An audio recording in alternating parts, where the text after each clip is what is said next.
Welcome to D Institutions, Mechanical Educational Institutions. Today concept is mechanical properties. Today concept is mechanical properties. So ఈ mechanical properties అనేటువంటిది మనం strength of material discuss చేయడం జరుగుతుంది, as well as engineering materials లో కూడా discuss చేయడం. So RRB, జేఈస్ and ECET ఇలాంటి exams కి ఖచ్చితంగా ఈ యొక్క ప్రాపర్టీస్ మీద క్వశ్చన్ అడగడం జరుగుతుంది. సో వీటిని ఏ విధంగా ఇస్తాడు, వాటిని ఏ విధంగా మనం ఆన్సర్ చేయాలనే కాన్సెప్ట్ ని ఈ క్లాస్ లో తెలుసు. రైట్, ఇక్కడ మనకు కనిపిస్తున్న ఈ మెకానికల్ ప్రాపర్టీస్ లో స్ట్రెంత్ అనే ఒక మెకానికల్ ప్రాపర్టీ, ఎలాస్టిసిటీ, ఈ మెటీరియల్ ఎలాసిటీ అంటే ఎలాసిటీ అంటే ఎగ్జాంపుల్స్ ఆఫ్ ఎలాసిటీ కూడా, and stiffness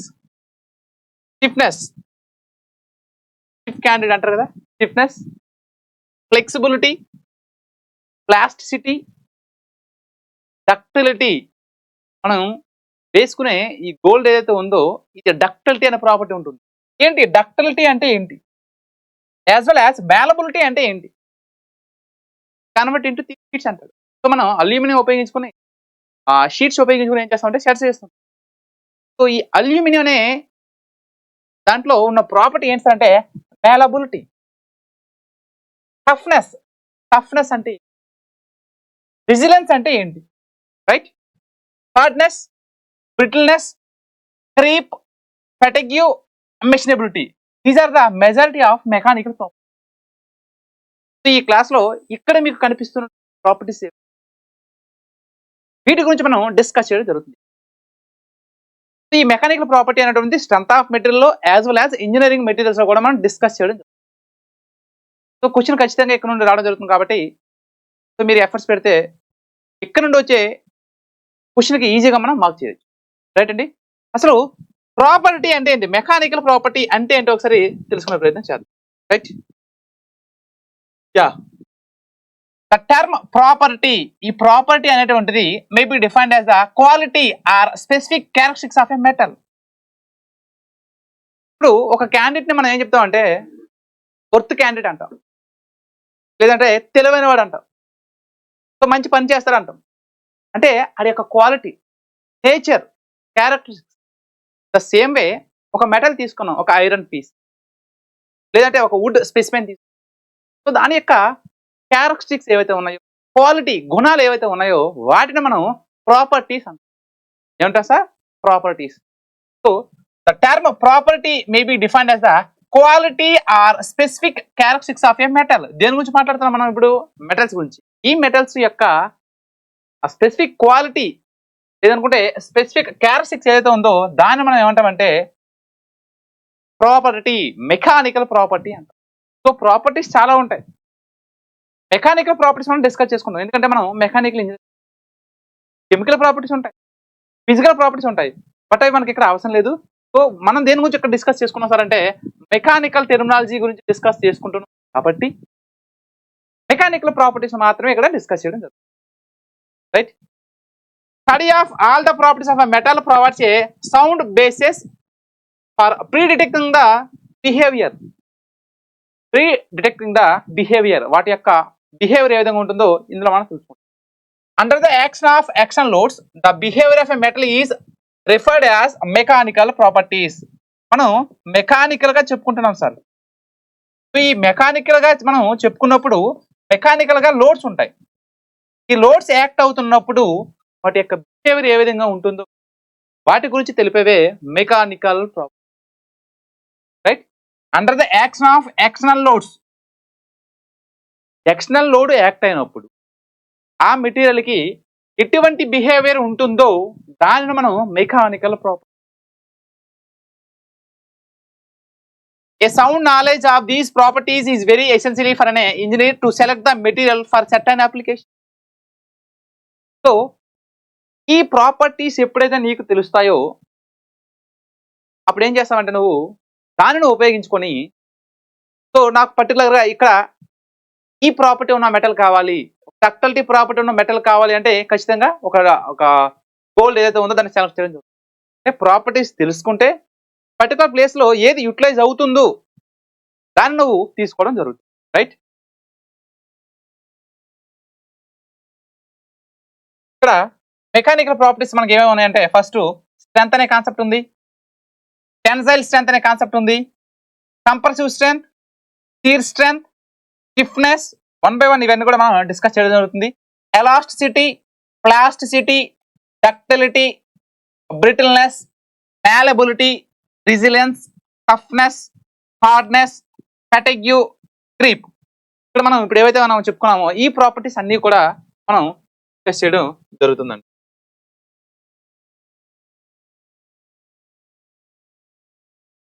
so first strength అంటే ఏంటి?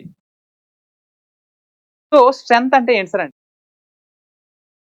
లోడ్ పడుతున్నప్పుడు దానిని విత్ స్టాండ్ చేసే ప్రాపర్టీని మనం స్ట్రెంత్ అనగా చెప్తాం.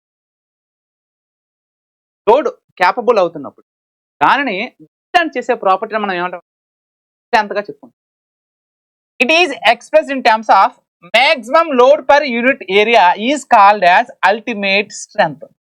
సో మనకి స్ట్రెస్ విన్నాం, గత క్లాసెస్ లో స్ట్రెస్ విన్నాం. స్ట్రెస్ అంటే ఏంటి సార్ అంటే load per unit area. Load per unit area ఒక స్థిర ఏరియా పైన ఎంత లోడ్ యాక్ట్ అవుతుందో దాన్ని మనం ఏమంటాం సార్ అంటే స్ట్రెస్ అని చెప్పుకుంటాం. ఇక్కడ ఒక మ్యాక్సిమం లోడ్ ఏదైతే ఉందో సో ఈ బోర్డు మనకు కనిపిస్తుంది. ఈ బోర్డు పైన నేను ఒక 10 న్యూట్రన్స్ లేదంటే ఒక 5 న్యూట్రన్స్ ఒక 50 న్యూట్రన్స్ ఫోర్స్ అప్లై చేస్తున్నాను. ఈ ఏరియా మీద ఈ లోడ్ అప్లై చేస్తున్నప్పుడు బ్రేక్ కాకుండా విత్ స్టాండ్ చేసినట్లయితే అర్థమవుతుంది కాన్సెప్ట్. అంటే మనం లోడ్ అప్లై చేస్తున్నప్పుడు ఇది బ్రేక్ అవ్వకూడదు. ఈ లోడ్ ఏం చేయాలి? విత్ స్టాండ్ చేయాలి. కొంతమంది బాధను భరిస్తుంటారు అంటే ఏంది అది విత్ స్టాండ్ చేస్తున్నట్టు. అర్థమైంది కాన్సెప్ట్.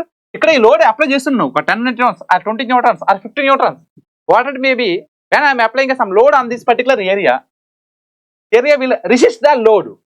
ఆ లోడ్ ఏం చేయాలంటే రెసిస్ట్. అర్థమైందండి. సో అబ్జర్వ్ చేసుకుంటే టఫ్నెస్ అంటాం. కానీ ఇక్కడ కాన్సెప్ట్ ఏంటంటే ఏ లోడ్ అయితే యాక్ట్ అవుతుందో ఈ పర్టికులర్ లోడ్ ఏదైతే ఉందో ఈ లోడ్ ఏరియా పైన యాక్ట్ అవుతున్నప్పుడు దానిని విత్ స్టాండ్ చేయగలగాలి. అలా విత్ స్టాండ్ చేసినట్లయితే దాన్ని మనం ఏమంటామంటే స్ట్రెంత్ గా చెప్తాం. So the strength of a material will change according to type of loading. So type of loading base చేసుకొని లోడ్ అప్లై చేస్తున్నాం అండి. సో బోత్ సైడ్స్ పుల్ చేసినట్లయితే చూడండి ఈ స్పెసిమెన్ లెఫ్ట్ హ్యాండ్ లో హోల్డ్ చేసిన రైట్ హ్యాండ్ లో హోల్డ్ చేసిన సో ఈ రైట్ ని ఇలా మూవ్ చేస్తున్నాను, లెఫ్ట్ ని ఇలా మూవ్ చేస్తున్నాను. సో ఇలా లాగుతున్నాను అంటే pulling on both sides is called as tensile force. Pulling on both sides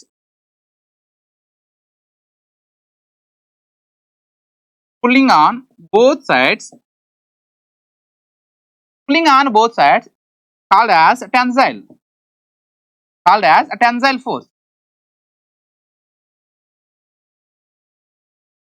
so అలా కాకుండా పుష్ చేస్తున్నాను, pushing on both sides is called as compressive force. Pushing on both sides.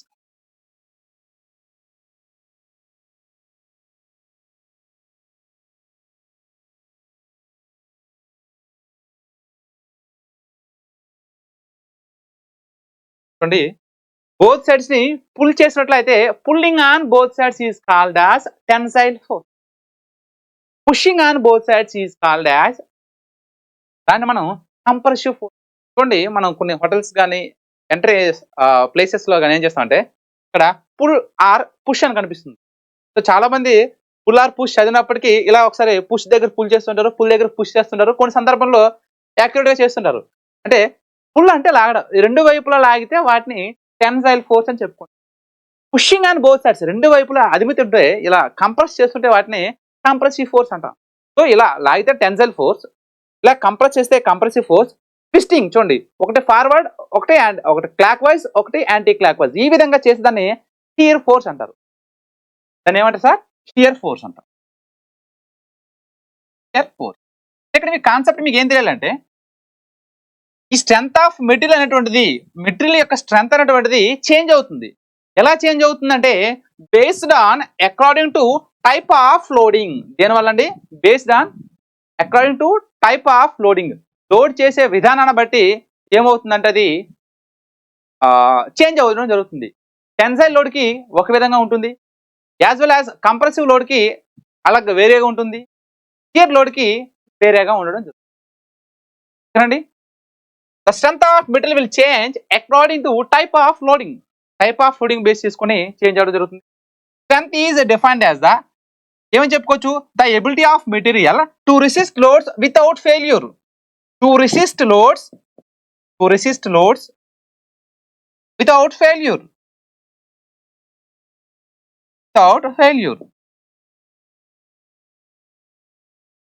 చూడండి, strength is defined as ఒక line లో చెప్పాలంటే the ability of material to resist loads without failure, fail అవ్వకుండా load resist చేయగలిగితే దానిని strength అని చెప్పుకుంటాం.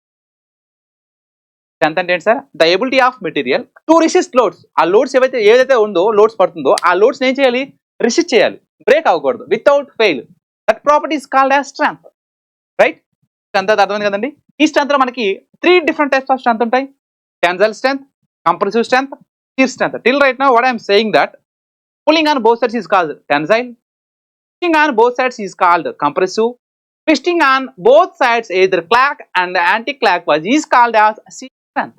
Right? So వీటి గురించి డిఫరెంట్ టైప్స్ ఆఫ్ స్ట్రెంత్స్ ఏవైతే ఉన్నాయో మనం చూద్దాం. సో హియర్ టెన్సైల్ స్ట్రెంత్ ఏంటి సార్, ఇది టెన్సైల్ స్ట్రెంత్. టెన్సైల్ స్ట్రెంత్ అంటే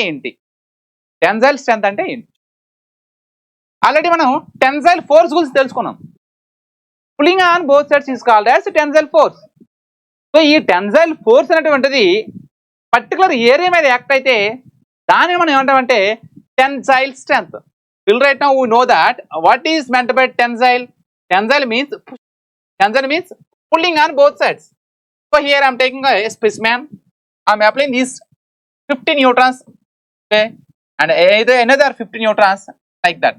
So both different sides acting at different forces. So in this way what is happening, the length of material will be extended. So length of material when extended, then the diameter of a material will be decreased. Right? So tensile force లో ఏమవుతుందంటే ఒక specimen తీసుకుని so నేను tensile force apply చేయడం వల్ల ఏమవుతుందన్న యొక్క length పెరుగుతుంది, దాని యొక్క డయామీటర్ అంటే డిక్రీజ్ అవడం జరుగుతుంది. ఏమవుతుంది, length increases, diameter decreases.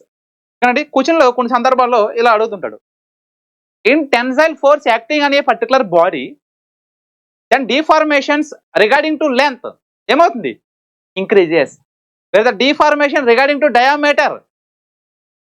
Concept తెలిస్తే కాన్సెప్ట్ ఓరియంటెడ్ క్వశ్చన్స్ మనం చేసుకోవచ్చు. Right, tensile strength, it is defined as the ability of a material to resist deformation strength under same concept. But ఇక్కడ tensile load మనకి strength అంటే తెలుసు, the ability of material to resist loads without failure or without fracture is called as strength. ఈ strength లో ఉన్నటువంటి first concept tensile strength లో the ability of material to resist tensile load resist చేసినట్లయితే దాన్ని మనం ఏమంటామంటే టెన్సైల్ స్ట్రెంత్ అని చెప్తాం. Third, fracture. So here the formula is given. What is that, tensile strength equals to maximum tensile load by original cross section area of the specimen. So max tensile load by original cross section area.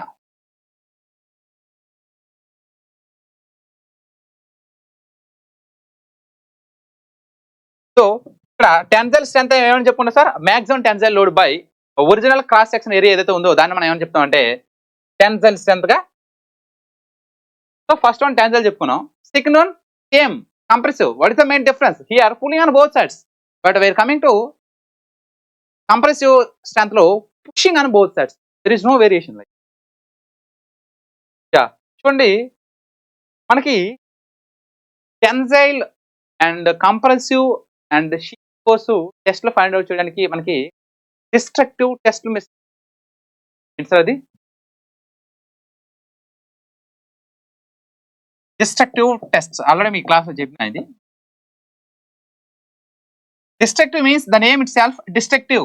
అంటే మనము ఒక machine మీద work చేసినప్పుడు దాని యొక్క mechanical properties తెలుసుకున్నప్పుడు ఏం చేస్తామంటే కొన్ని టెస్ట్లు కండక్ట్ చేస్తామండి. ఈ టెస్ట్లు కండక్ట్ చేసినప్పుడు ఏమవుతుందంటే లోడ్స్ యాక్ట్ అవడం వల్ల అవి ఫెయిల్యూర్ రావడం జరుగుతుంది. లోడ్స్ యాక్ట్ అవడం వల్ల ఫెయిల్యూర్ రావడం జరుగుతుంది.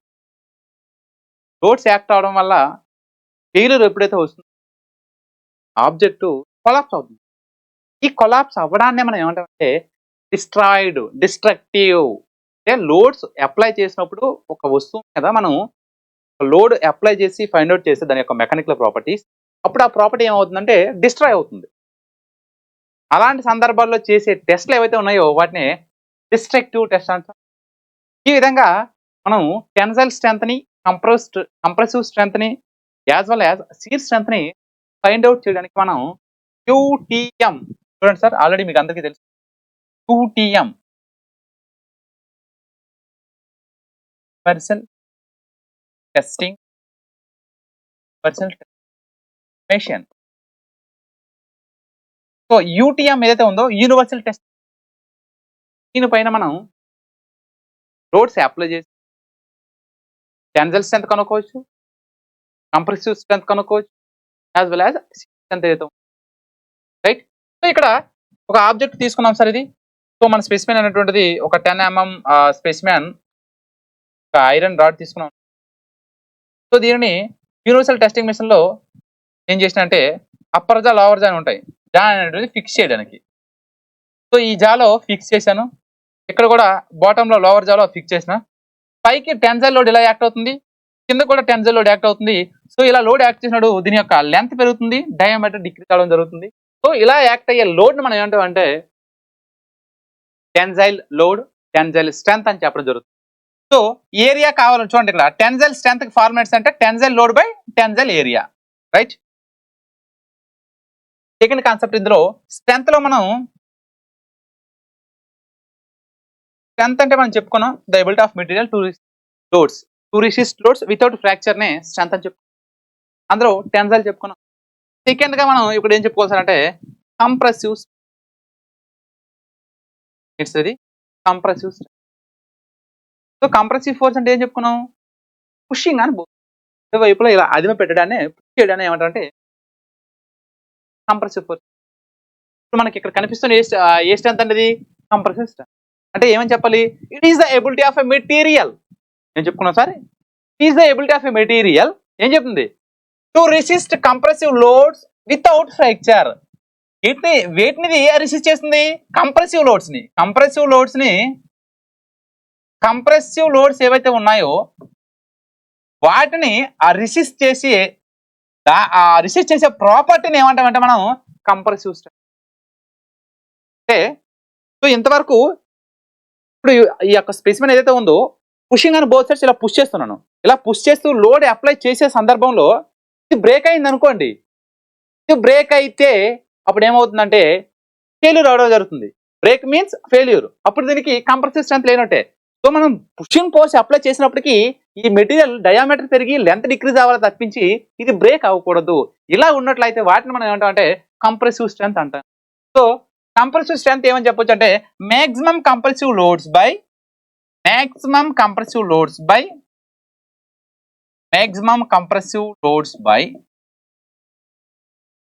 Original cross sectional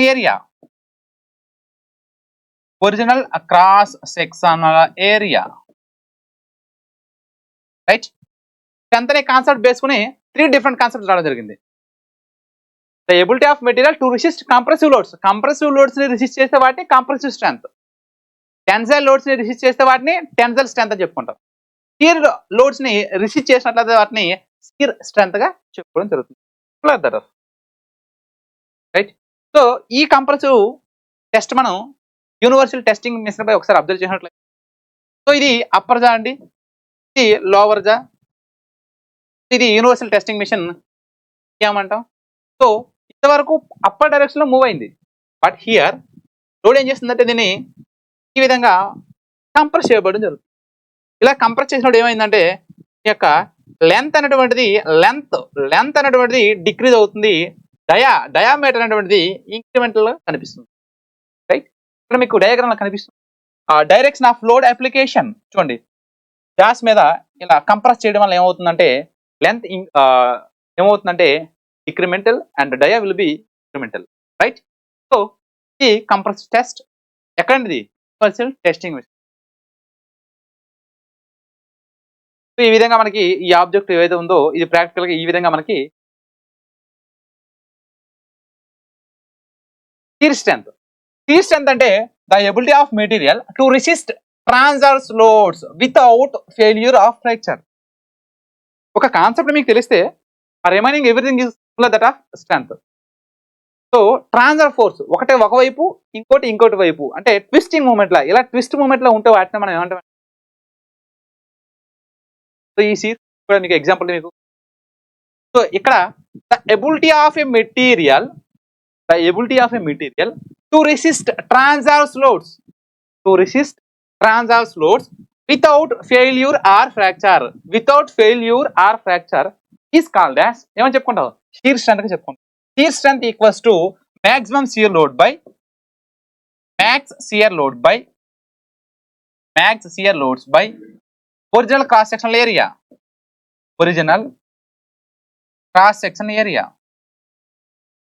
so shear strength equals ఏం చెప్పుకోవచ్చు అంటే maximum shear loads by original cross sectional ఏరియాని ఏమని చెప్తాం అంటే మనం షీర్ స్ట్రెంత్ గా చెప్పుకోవడం జరుగుతుంది. ఏమని చెప్పుకోవచ్చు సార్, షీర్ స్ట్రెంత్ గా.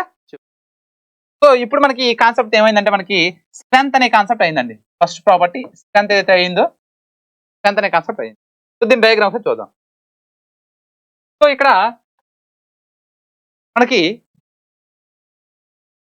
ఇలా పైకి చూడండి, పైకి ఎక్కడ పుల్ చేస్తుంది, సేమ్ ఇక్కడ కూడా పైకి కిందకి పుల్ చేయడం జరుగుతుంది. కాబట్టి ఇలా ఉంటే వాటిని టెన్షన్ ఫోర్స్ అంటాం. Tension right. అదే విధంగా ఇటువైపు ఒక పార్ట్ ఇలా డౌన్ పార్ట్ ఈ విధంగా ఉంటుందని షియర్, ఇది ఒక పార్టికల్ అండి.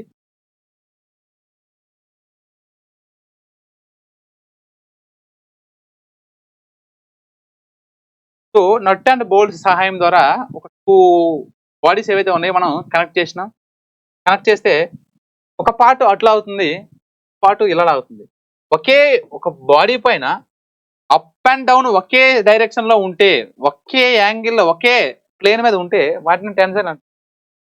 షియర్కి వచ్చేసరికి ఏమవుతుందంటే ఫోర్స్ మాత్రం ఆపోజిట్ ఉంటుంది, రెండు కూడా పుల్లింగ్ ఫోర్సెసే, బట్ లైన్ ఆఫ్ యాక్షన్ అనేటువంటిది డిఫరెంట్ గా ఉంటుంది. మీరు గమనించండి.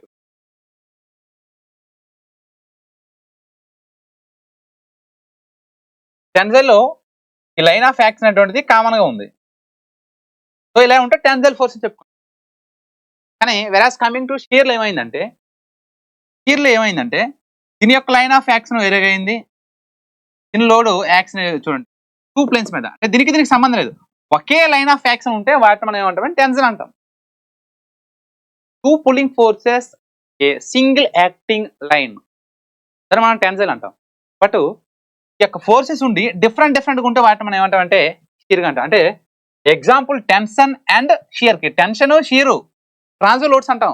దానికి వ్యత్యాసం ఏంటి సార్, ఒక ఆబ్జెక్ట్ మీద ఒకే లైన్ ఆఫ్ యాక్షన్ లో ఫోర్స్ చూడండి, రెండు వైపులా అది ఆబ్జెక్ట్ ఉంది, ఇటువైపు ఈ ఇవతల వైపు ఒకే డైరెక్షన్ లో నేను పుష్ చేస్తున్నాను. అర్థమైంది కాన్సెప్ట్. సో ఇలా పుల్ చేసినట్లయితే వాటిని టెన్షన్ అని. సో ఒక పార్ట్ ఇలా పెట్టి, సో ఆ పై పార్ట్ ని ఒక డైరెక్షన్ కి, లోవర్ పార్ట్ ఇంకో డైరెక్షన్ లాగినట్లయితే దాన్ని షియర్ ఫోర్స్ గా మనం డిస్క్రైబ్ చేస్తాం, రైట్. నెక్స్ట్ స్టిఫ్నెస్ అనే ప్రాపర్టీ చూడండి sir, important. What is meant by stiffness? So stiffness అంటే ఏంటి సార్ అంటే the ability of material to resist deformation.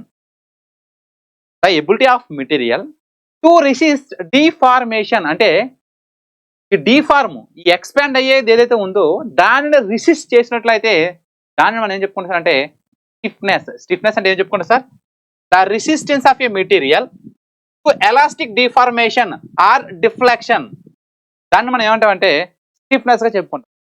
Stiffness అంటే ఏం చెప్పుకుంటాం సార్,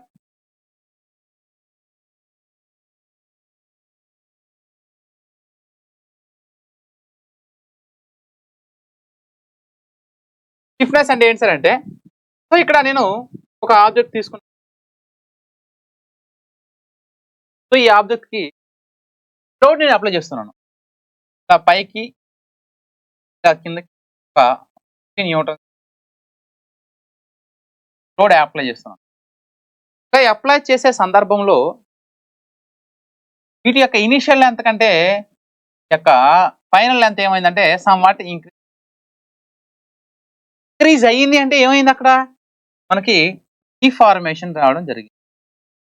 డిఫార్మేషన్ అనొచ్చు, లేదనుకుంటే డిఫ్లెక్షన్ అనొచ్చు, లేదంటే ఎలాస్టిసిటీ ఎలాంగేట్ అయ్యింది అని కూడా చెప్పచ్చు. ఇప్పుడు పెన్ ఉంది సార్, ఇది దీన్ని లోడ్స్ అప్లై చేసిన సందర్భంలో దీని యొక్క ఒరిజినల్ డైమెన్షన్స్ ఏమైనా డిఫార్మ్ అయింది అంటే ఎక్స్టెండ్ అవ్వడం కానీ డిక్రీజ్ అవ్వడం కానీ జరిగింది అనుకోండి, అప్పుడు ఈ మెటీరియల్ స్టిఫ్నెస్ గా లేదు. అర్థమైందా?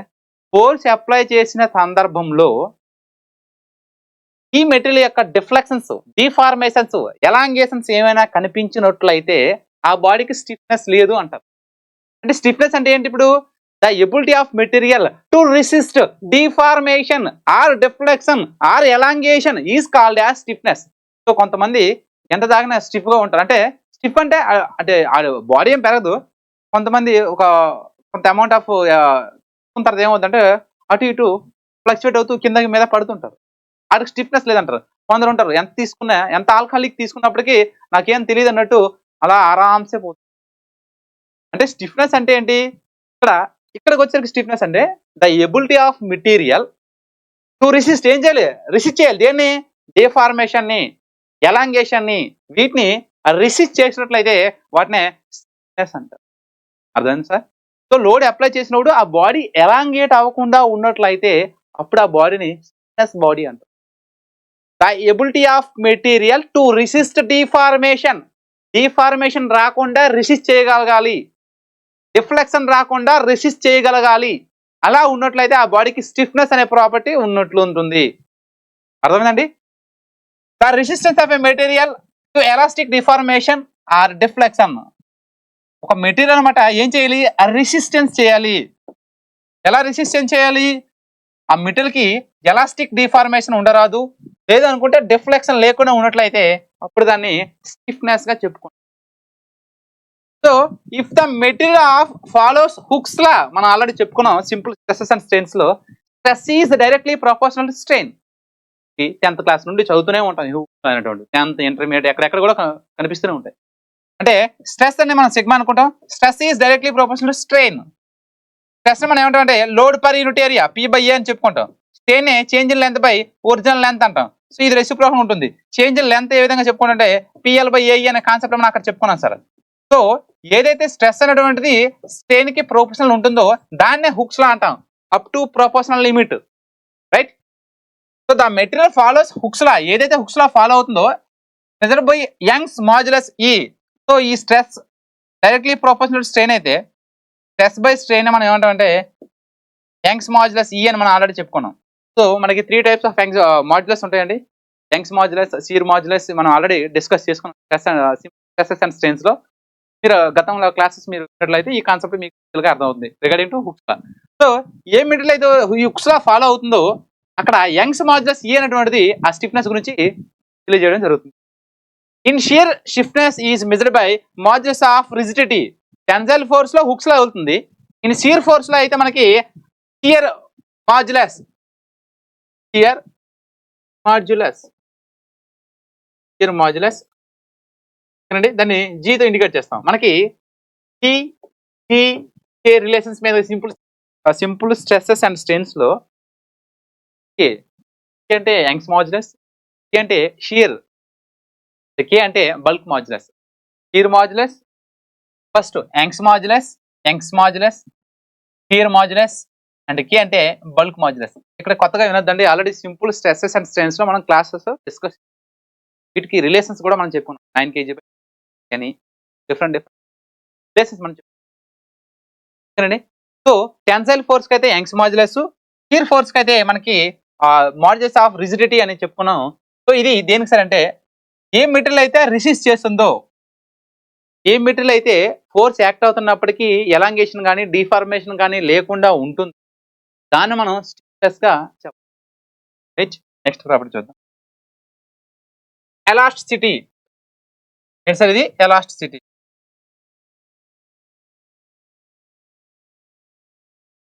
ఎలాస్టిసిటీ అంటే ఏంటి సార్ అంటే the ability of material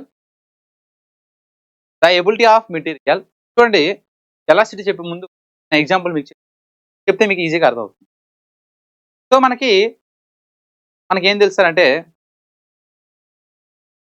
cash మీద మనం నోట్లో కట్టకెట్టుకుని ఒక రబ్బర్ ఉంటుంది కానీ ప్యాక్ చేసాడు, అందులో ఒక 100 నోట్స్ 500s కానీ ఏవైతే ఉన్నాయో వాటిని ఒక ఫ్లోలో ఇలా ఒక లైన్ మీద పెట్టి ఏం చేస్తామంటే ఇలా ఒక రబ్బర్ బ్యాండ్ వేయడం. అది చూడడానికి మనకి ఇనీషియల్గా ఎంత ఉంటుంది సార్ ఇది, కానీ ఆ నోట్లు కట్టే సైజ్ ఏమైంది, పెరిగింది. మళ్ళీ ఆ నోట్లు కట్ తీసినోడు మళ్ళీ ఇనిషియల్ స్టేజ్కి రావడం జరుగుతుంది. లోడ్స్ అప్లై చేసినప్పుడు మెటీరియల్ అనేటువంటిది డీఫార్మ్ అవ్వాలి. సో నేను ఒక ఈ యొక్క రబ్బర్ ఏదైతే ఉందో ఉన్నాను సార్, వీటిని నేను లోడ్స్ అప్లై చేస్తున్నాను. లైక్ ఇలా లోడ్స్ అప్లై చేస్తున్నప్పుడు ఇది ఏమైంది, ఎలాంగేట్ అయింది. సో ఇలా ఇక్కడ వరకు ఇలా ఎంత అయింది అనమాట, ఎలాంగేట్ అయింది. లోడ్స్ అప్లై చేసినప్పుడు ఎలాంగేట్ అయింది. మళ్ళీ లోడ్స్ రిమూవ్ చేస్తే మళ్ళీ original position. The material under loads, ఒక మెటీరియల్ రబ్బర్ ఉంది, అండర్ లోడ్స్ అంటే నేను లోడ్ అప్లై చేస్తున్నాను. లోడ్స్ అప్లై చేసినప్పుడు ఇది ఏమైంది, ఎక్స్టెండ్ అయింది. లోడ్స్ రిలీజ్ చేస్తే మళ్ళీ ఇనిషియల్ పొజిషన్కి వచ్చింది. అంటే లోడ్స్ అప్లై చేసినప్పుడు డిఫార్మేషన్ అయ్యి లోడ్స్ రిలీజ్ చేసిన తర్వాత ఒరిజినల్ పొజిషన్కి వచ్చినట్లయితే వాటిని ఎలాస్టిసిటీగా చెప్పుకుంటాం. ఏమని చెప్పుకుంటాం sir? The ability of material deform under load. ఎప్పుడు డిఫార్మ్ అవుతుంది, లోడ్స్ యాక్టివ్ అయినప్పుడు డిఫార్మ్ అవ్వాలి. అర్థమైందండి? Deform under load, deform under load and regains its original shape and original position after remove the load.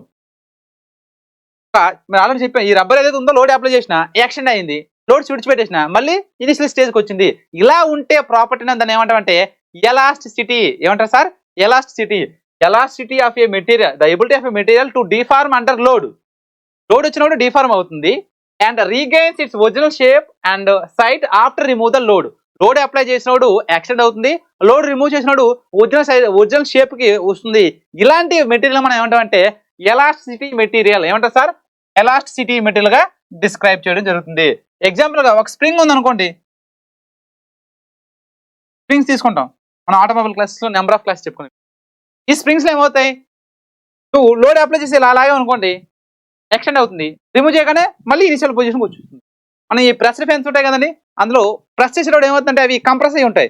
మళ్ళీ సెకండ్ టైం నువ్వు force apply చేయగానే మళ్ళీ expand అయ్యి ఉంటాయి. అంటే కొన్ని ఎక్స్పెండ్ అవ్వాలి, కొన్ని దగ్గరకు రావచ్చు, మళ్ళీ రిమూవ్ చేయగానే మళ్ళీ ఓన్ పొజిషన్కి వెళ్ళగలగాలి. సో అలాంటి వీటిని మనం ఏమంటామంటే elasticity. Right? For example spring returns to original shape after the remove the load. ఓకేనండి? So these are the examples అండి. సో నాకు తెలిసినంత వరకు ఎలాస్టిసిటీ మెటీరియల్ మనకి మ్యాక్సిమం ఎలాస్టిసిటీ దేనికి ఉంటుంది అంటే రబ్బర్కి ఉండడం జరుగుతుంది. ఓకేనండి? స్టీల్ అంటారు, రబ్బర్కి అయితే మాత్రం 0.5 ఫ్యాక్టర్ ఆఫ్ సేఫ్టీ బేస్ చేసుకుని ఉండడం జరుగుతుంది. రైట్? సో ఇది ఏం సార్ అంటే ఎలాస్టిసిటీ. ఎలాస్టిసిటీ అంటే ఏంటి సార్ అంటే the ability of material under load it will be deformed. Load apply చేసినప్పుడు అది డిఫార్మ్ అవుతుంది. When load is remove change its original position called as elasticity. ఏమంటారు sir? It's called as elasticity. Right? Next concept చూద్దాం. Elasticity వచ్చిన తర్వాత plasticity తెలుసుకోవాలి. ఈ రెండు కామన్ అండి. ఇప్పుడు ప్లాస్టిసిటీకి ఎలాస్టిసిటీకి డిఫరెన్స్ ఏంటంటే ఎలాస్టిసిటీలో లోడ్ అప్లై చేస్తే ఏమైంది, ఎలాంగేట్ అయింది, రిమూవ్ చేస్తే ఒరిజినల్ పొజిషన్కి ఒరిజినల్ షేప్కి వచ్చింది. ప్లాస్టిసిటీలో ఏమవుతుందన్నా అంటే లోడ్ అప్లై చేస్తున్నప్పుడు ఇది ఎలాంగేట్ అవుతుంది, లోడ్ రిమూవ్ చేసిన దగ్గర మళ్ళీ అదే పొజిషన్లో ఉంటుంది. చూడండి, సో ఇది ఒక రబ్బర్ అనుకున్నాం అనుకోండి, ఒక ప్లాస్టిక్ రెడ్ హాట్ కండిషన్లో ఉన్న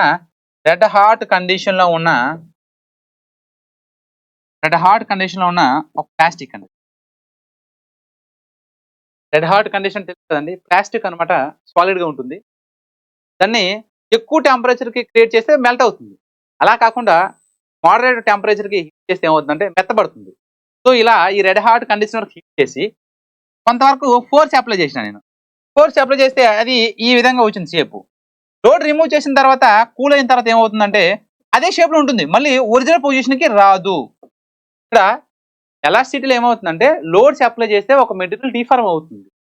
డిఫార్మ్ అయిన తర్వాత ఆ లోడ్ రిమూవ్ చేస్తే ఒరిజినల్ షేప్కి వచ్చేయాలి. అలా వచ్చినట్లయితే దాన్ని ఎలాస్టిసిటీ అంటాం. While coming to plasticity, when load applied on a particular material, it will be elongated. After removal of loads, it cannot back its original position. Load apply చేసినప్పుడు elongate అయ్యి load remove చేసిన తర్వాత original పొజిషన్కి రాని మెటీరియల్గా ఉన్న ప్రాపర్టీని ఏమంటామంటే plasticity అంటాం. ఏమంటారు sir? Plasticity, right? The ability of a material to undergo some degree of permanent deformation without rupture or fracture. అంటే పర్మనెంట్ డిఫార్మేషన్, ఇంకా బ్యాక్ మరి వచ్చేది లేదు, పర్మనెంట్ గా అక్కడే ఉండిపోతుంది అనమాట. సో మెటీరియల్ అనేటువంటిది undergo some degree of permanent deformation without rupture or fracture. Fracture అవ్వకుండా రప్చర్ అవ్వకుండా లోడ్ అప్లై చేసినప్పుడు కొంత డిస్టెన్స్ ఎలాంగైట్ అయ్యి అలా పర్మనెంట్ గా అక్కడే ఉన్నట్లయితే, ఆ షేప్ లో ఉన్నట్లయితే వాటిని ఏమంటారంటే ప్లాస్టిసిటీగా మనం డిస్క్రైబ్ చేయడం జరుగుతుంది. ప్లాస్టిసిటీగా మనం ఇంపార్టెంట్ ఇన్ ఫార్మింగ్ ని shaping and extruding and hard working process ఏవైతే ఉన్నాయో వీటికి మనకి ఫ్యాకల్టీ ఐఐఎస్సి బెంగళూరు నుండి మనకి ప్రొడక్షన్ టెక్నాలజీ సార్ ఆయన రావడం జరుగుతుంది. అక్కడ మనకి అన్ని కూడా ప్రొడక్షన్ టెక్నాలజీ సిలబస్ ఏవైతే ఉన్నాయో అవన్నీ కూడా ఆయన డిస్కస్ చేయడం, రైట్? సో ఇక్కడ ఈ ఫార్మింగ్, ఈ షేపింగ్, ఎక్స్ట్రూడింగ్ ఇవన్నీ కూడా మనకి manufacturing process, smart manufacturing process ఎవరైతే ఉన్నారో ఆయన డీల్ చేస్తుంటారు. సో అక్కడ ఈ యొక్క ప్లాస్టిసిటీ అనే కాన్సెప్ట్ మనకి కనిపించడం జరుగుతుంది. ప్లాస్టిసిటీ అంటే ఏంటంటే లోడ్ అప్లై చేసినప్పుడు మెటీరియల్ ఎక్స్టెండ్ అయ్యి అదే పొజిషన్ లో కొనసాగుతుంది, ఇనిషియల్ పొజిషన్ కి రాకుండా ఉంటుంది. Cannot back it's original position is called as plasticity, right? Next